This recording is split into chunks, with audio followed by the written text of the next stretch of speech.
knowledge learning session.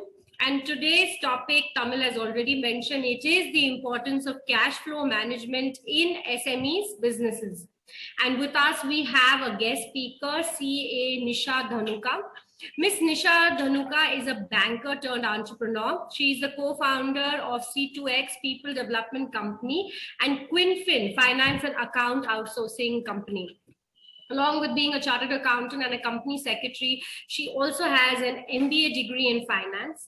With a passion to help others, she's also a certified NLP practitioner and an emotional intelligence practitioner. Having won multiple accolades in both her academics and professional excellence, she has also been featured in the top 10 inspiring women entrepreneurs in She Rules magazine, as well as one of the top 10 upcoming CEOs in the CEO Insights magazine. She has been invited as a guest speaker and chief guest in multiple forums. Additionally, she works for the development of women entrepreneurs and women leaders. So I am sure everybody is really excited, but just to let our members as well as visitors know that if you have any questions, please make a note of it. And towards the end of the session, we are going to have a Q&A session. So now over to Miss Nisha Dhanuka. The next 20 minutes are all yours for this interesting knowledge sharing session. And I just have a small note that right before, when you reach 18 minutes, I will send you a message because time is pressing. I would request you to finish it in 20 minutes. So over to you. But before that, let me ask everybody, if you are excited, write E or Y in the chat box. Okay, great. There is a lot of excitement coming in. Superb. So over to you, Miss Nisha. Thank you, Archana. 18 minutes, it is, don't worry. I will not overshoot my time. So coming straight to the topic, cash flow importance of cash flow in business. Forget about SME, big, small. Cash flow is important or not. I think they've already established the fact that it is very, very important. Right? Some people said it's oxygen. Some people said it's backbone. I would say it's a lifeline business. In your product or services or sales are the heart, but this is the cash flow is the blood, that circulate and keeps you moving and going forward. So it's very, very critical. I think I don't have to harp anymore on the fact that it is very important. Now, but do we really understand when we say cash flow? Some people I saw that they use negative cash flow, positive cash flow, cash inflow, cash outflow. So let me make it in a very, very layman term. When we say cash flow, flow means, of course, going in or coming in. Now, what is cash inflow? So when you ask generally what is cash inflow, people will say, okay, I do sales, I get money. That is my cash inflow. No. That is, of course, your cash inflow, but not only doing sales. When you do sales and when you get money into your account, that time you say, so first step is only doing sales. Until unless you get cash, you get money from the debtor or the person you have sold, that is not considered cash inflow. Similarly, when you take a loan, right, money comes into your business, that is also cash inflow. You do investments, you earn interest on that. That is also cash inflow. So when we talk about cash inflow, anything, any activity that brings cash into your kitty, into your bank account, that is called cash inflow. What is cash outflow? Again, the normal balance is that, when I buy goods, I have to make money. Of course, buying goods is one activity, but when you actually make the payment for it, that time that is called cash outflow. Now, not only for the product, the raw material that you buy for your businesses, but also the salaries that you need to pay every month. That is also cash outflow. Interest, if you have taken loan, you have to pay interest. That is also a cash outflow. Every month, irrespective of whether you have money or not, you have to pay your GST. You have to pay your utility bills. Everything requires cash actually going out of business. And that's where that is also cash outflow. So sometimes we tend to lose the bigger picture, and we only talk about cash inflow when we are doing the sales, cash outflow when we have to buy some product or when we are paying the salaries. So when we are running a business as an entrepreneur, we have to have a complete picture of what is cash inflow, what is cash outflow. So on that note, I think I'm clear that, when I'm talking about today cash inflow or outflow, I'm talking in totality, not only from the product selling or buying raw materials or paying salaries. right? Now, there was a research that was done by US Bank, which says that 82% of the businesses fail. I repeat again, 82% of the businesses fail due to poor cash flow management. As already established that cash flow is like a lifeline for the business. So you cannot ignore, if your lifeline, if your blood or oxygen supply stops, you will not survive. So if you see, for healthy businesses, the business which are growing will always have a surplus cash flow. And the businesses which are actually, going down or not performing well, if you actually go and get into their cash flow, you will see that the cash flow or the cash is not managed efficiently, and there is a dearth or there is a negative cash flow, right? A lot of people, confuse cash flow also with profits. If I ask you, any of you that, how is the business doing? You will just go and say, oh, I did the turnover of around 1 CR. Okay. Or I made a profit of 20 lakhs. And I will say, is your cash flow healthy? And you will say, of course, I have earned a profit of 20% or 20 lakhs. No, that is not cash flow. Please don't confuse your profit with cash flow. Cash flow means actual money lying in your liquid form.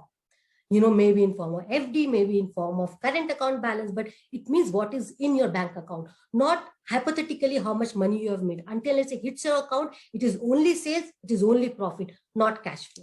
So on that note, how there are certain, I call them 10 commandments, because I deal a lot with small and mid-sized company. I said, before even we take over your account, there are 10 commandments that you need to follow for managing a positive cash flow. The first thing, very, very critical for any growth of the business, is sales. Because the first, if you're not able to do sales, if you're not able to sell your product or services, from where will you generate the majority of cash flow? So just focus on sales, sales, and sales. Don't wait for your product or services to be of the bestest of quality, of the highest of standard. No. When Apple also launched its phone, it was version 1. We have different versions, right? We have iPhone 10. So you need to keep constantly upgrading your products or services, but start your sales, concentrate on your sales. Second, as an entrepreneur, when we start, or when in the early stage of business, we also try to save 500 rupees, 1,000 rupees. I totally agree with that. Absolutely fine. Every penny saved is penny earned. But then sometimes you have to spend little to gain more. Why do I say so? So that you can plan or oversee your cash flow. Now, there are a lot of accounting softwares today we have in India, which are as cheap as 750 or 1,000 rupees per month. But to save that 1,000 or 750 rupees, we don't invest into it. We look at it as an expense.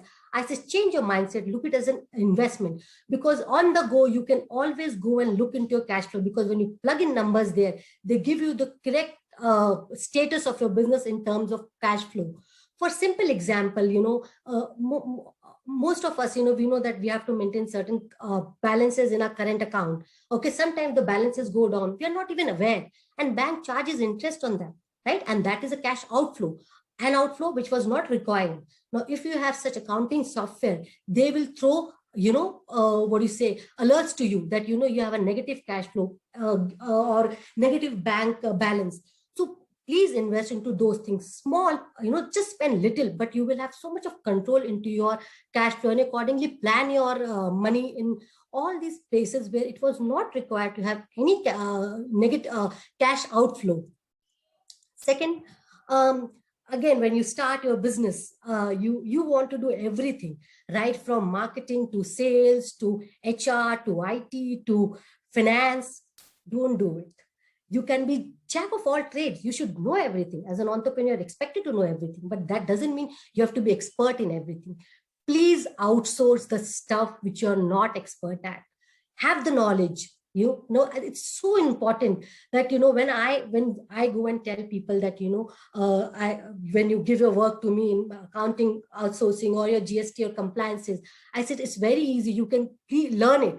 But how much time will you have to learn and do it every month after month? Could you understand there are so many changes that's happening in the compliance world. Would you be able to have the time to do all those things? So please outsource those things which can have a financial implications if you don't do it to the T. So, managing your money is a good thing, but managing your accounts and finance, if you're building your business, please outsource it to the experts or the professionals who are doing this day in and day out. Third is, I always say that, your invoice delivery should be like pizza delivery. Sometimes our clients will say, okay, yeah, we did the service and the client said, send the invoice. I couldn't send it because I didn't have the time. I couldn't go to office. Or how could you do that? It's like, as it is in your terms and conditions, you will have always this, that, I'll pay you after 30 days on the receipt of the invoice. Now, if you delay it any further, by your own, on your laziness, you are just delaying it, the payment also by 5-6 days. And every day that money is not in your account, there is a cost attached to it. So we as an entrepreneur sometimes overlook it. Don't do it. I say your invoice delivery should be like a pizza delivery. The moment your product or services is delivered, deliver the invoice. Then widen the gap between your receipts and payments. Now, a lot of time people say, to create this, establish their credibility, they will say, what, I buy on cash. I don't make my vendors wait. But when I have to collect money from my clients, I wait for 30 days, 45 days. Now, my dear friends, that the gap of 45 days should be other way around.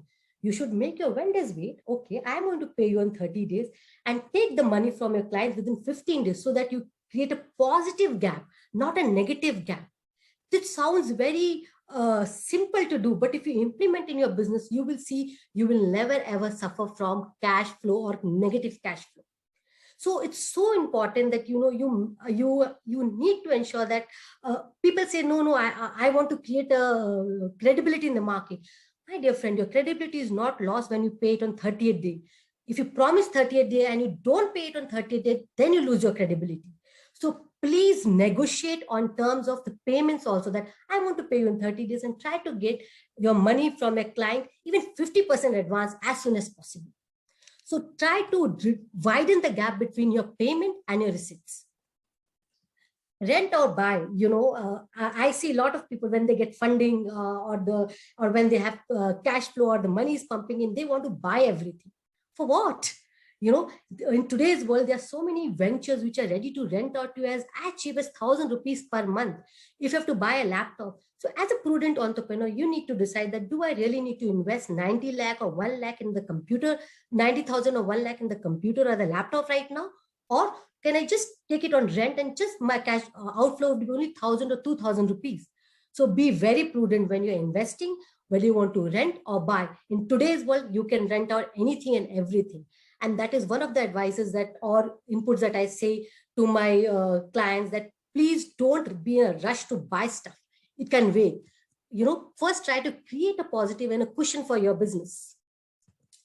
Sometimes clients will say, I want to pay through Google Pay, or I want to pay through credit card. I want to pay through this thing. And we always say, no, you have to pay through bank account. We take payment like this. No. Have your at least 3 to 4, platforms, which are cheap also. I'm not saying go for expensive one. Small, small charges or no charges, like GPay, there are no charges. Give them the options. I say spoil them for choices while making the payment, that at least they don't give an excuse that, I want to pay through 24, after 24 hours will get credited. No, even 24 hours lost in business, your money is lying with the client. Have the money sitting in your account, not in the client's account. Okay. Again, a lot of people I see, the moment they start a business or they get an office, they want to buy expensive furniture, or they want to buy machinery, even when the production is going to start after 2 months, 3 months, right? Now, buying something doesn't only means you are paying for that.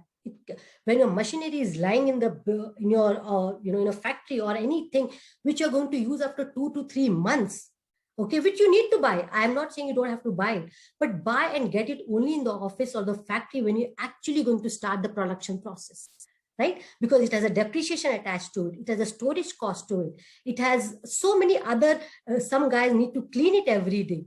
So invest or purchase asset only if you want to use it within at least 15 to 20 days. Defer the getting the, of course, if you defer the buying, you can also defer the payment as well, So very, very wisely, if you're planning to buy an asset, see how much you can defer to take the delivery of. Yeah. As a new startup or as a early entrepreneurs, we are always in the mode to do sales, and we in that spree of getting the sales, we sometimes commit ourselves to certain terms and conditions which are not at all favorable for your company. So I always say, have your spy antennas on. When you meet a client and the client says, okay, oh, I'm going to give you a business of 50 lakhs. Everybody wants to show the vendor big picture, right? So before providing, do your background check. And I'm not saying when you do a background check, you go and keep on asking everyone and anyone that is he paying? No, not that way.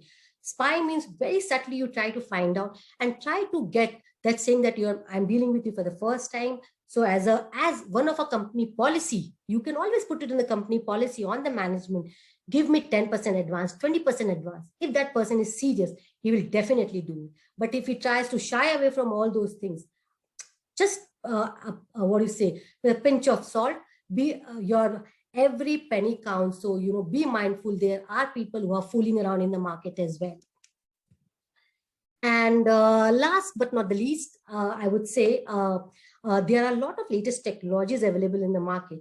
Once recently I was talking to a client, I said, and he was delaying the raising of invoices by 2 days, 3 days. I said, for what? Why are you doing that? He said, oh, I'm always in the market. And, once I come to office, then I do it. I said, please buy. I told him an accounting software. I said, buy it. You can raise the invoices on the go. So there are a lot of latest technologies that are available in the market at a very, very reasonable cost. Our mindset as an entrepreneur or as a businessman is the moment technology word comes, it has to be expensive. No. And these technology guys are also very, very customer hungry. You can negotiate so much with them. 30 days, there are so many, I'm sure you would know, 30 days trial periods. You get extended to 60 days trial period. So all in all, these are the 10 commandments, which I really say that these are small things, that the changes that you make in market. But once you do these changes in your business, you will never ever, struggle for your cash flow. To sum it up, do sales, right? You have to do sales, but be realistic when you're doing your projections. Okay. Good to be optimistic. You need to be optimistic, but when putting it out in Excel, be realistic. Okay, how much you can get, be realistic to yourself. Okay, collection is critical. Don't delay even by a day. If a client says, I'm going to pay you check on 28th, please give him a reminder that on 19th that tomorrow I'm going to come and collect the payment, or send him a reminder that tomorrow you need to make the payment. If you're one of those vendors who says, okay, client will pay, I should not follow up. You are the last vendors, my dear friend, to be paid. Just be rest assured about that fact. Don't ignore your cash flow. Don't try to do everything. Please, as a business, you have started business to sell some particular product or services, not to do finance or accounts or HR. Okay, give it to experts or professionals who have been doing that day in and day out, and keep your mental space and your time free for doing your business. So on that note, I would say my insights into cash flow is given. I'm ready to take. Okay, I have 2 minutes left. As I told you that I'm going to be done in 18 minutes, and 18 minutes it is. I'm also a chartered accountant. Very, every minute counts. So since we have 2 minutes, I'm just going to talk a very, very, insight into a lot of people while they are doing these projections. Okay, they want to take 20%, 30%, 40%, 50% growth. Okay, and accordingly, your cash flow just changes. So I always say, as a prudent businessman, it's good to be optimistic. It's good to be, that everything is going great. But keeping in mind the recent changes that we have seen in the world, always when you're calculating your cash flow or your expenses or your big offices, always go by saying that I'm very, very pessimistic. If we say always the best scenario, the worst scenario, and average scenario. Always go when you're projecting your cash flow with the worst scenario. So on that note, I wish you all the best, and I'm open to take questions. Thank you so much. Thank you so much, Ms. Nisha. That was such a wonderful, insightful session. Members and visitors, if you have any questions, you can unmute yourself and ask. or you can write it in the chat box so I can ask on your behalf. Hi, I'm Prakash from Mevensai. We also are an MSME member, basically. So with that MSME certification, is there anything that we can do better in terms of collections or with respect to negotiating with the customers or so? Please share your views. Thanks again for your session. It was quite useful, your 10 commandments. Thanks, Prakash. Yes, I always suggest that any company, now you must go and register yourself under MSME registration. It's called Udyog number. And it's very important because there are a lot of benefits that you can avail once you become an MSME member, right?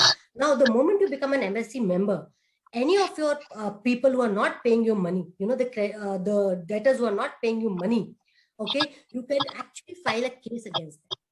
If they keep your money beyond 45 days, you actually file it with the ROC saying that these people have not paid the money. And a strict action is also taken against them. So you are definitely given a cover by government when you become an MSME. So how you incorporate your company along with incorporation, MSME certification is must. It's very, very reasonable if you go by a professional to do it for you. Don't shy away for investing in these things. These are not expenses, as I again saying, these are your investments.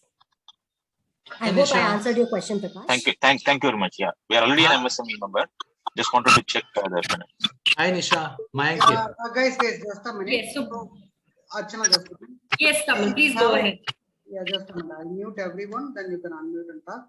See, guys, before asking the questions, please unmute yourself and say your name so that it is easy for Nisha to answer as well, because so many people are joining. Hi, Nisha. Mayank here. Hi, I have a specific question for you. So what you have said, we have always maintained that to make sure, the payments have a credit period and we get the faster money, so that the bank interest keeps on adding with us, and that is also a part of our positive cash flow.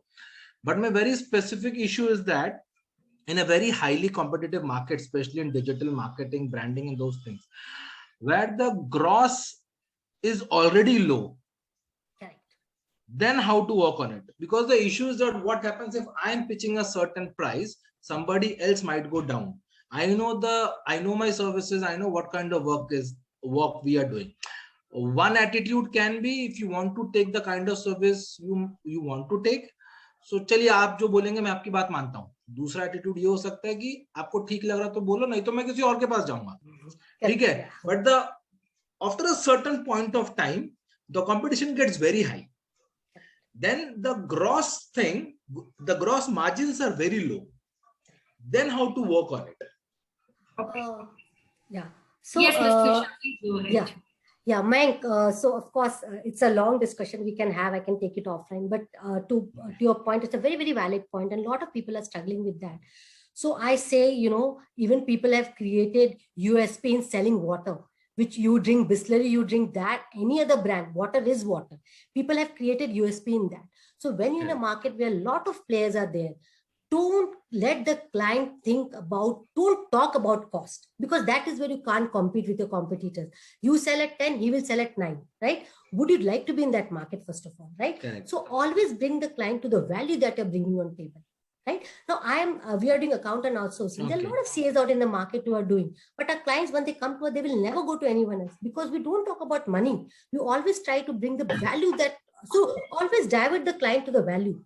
If you're in a competitive market, it's no point getting into that rat race of making your price lower. You can't sustain. Yeah. So you have to identify those value points that nobody else is giving, which you are giving. And even if you are not giving, the perception of the client that you're giving is what you need to create. Okay, sure. Understood. Thank you so much. Thank you so much, Miss Nisha. That was indeed such an insightful. I think the comments itself say it was so insightful, very, very practical, realistic, and I would want to say it was very, very mindful as well. Thank you so much. Thank you. We have Miss Nisha's details, her social media details in the chat box. So if anybody wants to get it. Yes, I think Dr. Sumit has some question. He raised his hand, so I think we can ask him. Yes, Dr. Sumit, you would like to ask your question, unmute yourself and ask the question. Anyway, Nisha, congratulations. Very nice presentation. I think we had a good session just before this talk. Thank Just you. we were talking about MSME because I'm very deeply connected with MSME. The one facility I wanted to tell all the entrepreneurs here is that there is something called as MSME Samadhan. Let's say somebody does not make a payment to you, you can approach MSME as with vendor registration. MSME will recover the funds from that company. And the second facility which is given to them is that against a bank guarantee, you can avail 3 months credit from MSME. If you raise a bill, let's say for 10 lakhs, you don't have to wait for the payment of 10 lakhs to come. MSME will immediately give you the credit of the 10 lakhs and they will take 3 months time to recover it from MSME. So this will also be a big addition for small entrepreneurs, especially they can improve their cash flow drastically. That's the thing. So, thank you so much. Just wanted to add to what Nisha has said. Anyway, Thank you so much for that. Means a lot. It's obviously been very helpful. Thank you once again, Ms. Nisha. I mean, everybody is so glad that we could attend your session today, and now we surely know how to manage our cash flow a little better. Thank you. Thank you. Thank you. Thank you so much, Nisha, for accepting my invite and coming and sharing your thoughts. It was really, really amazing because I'm a business coach and business consultant. I help a lot of people to manage their cash flow and as well as the finance and analyzing their business. I know that how the people are facing this kind of problems, but you have given an amazing session. It was an insightful session. Thank you so much, Nisha, for joining with us. We will continue the next session. So if you want. Thanks, Tamil. Thanks, Archana. Thanks, guys, everyone. one more thing. I have shared the Nisha's Instagram ID in the chat box. If anyone would like to get in touch with her. Nisha, is that okay? You're in mute. No, you're muted. Yeah, this has to happen once in a Zoom session. So I will put my LinkedIn profile also if anybody wants to get connected there. Yeah, as well. I'll do that. Thank you. Perfect. Thank you so much once again.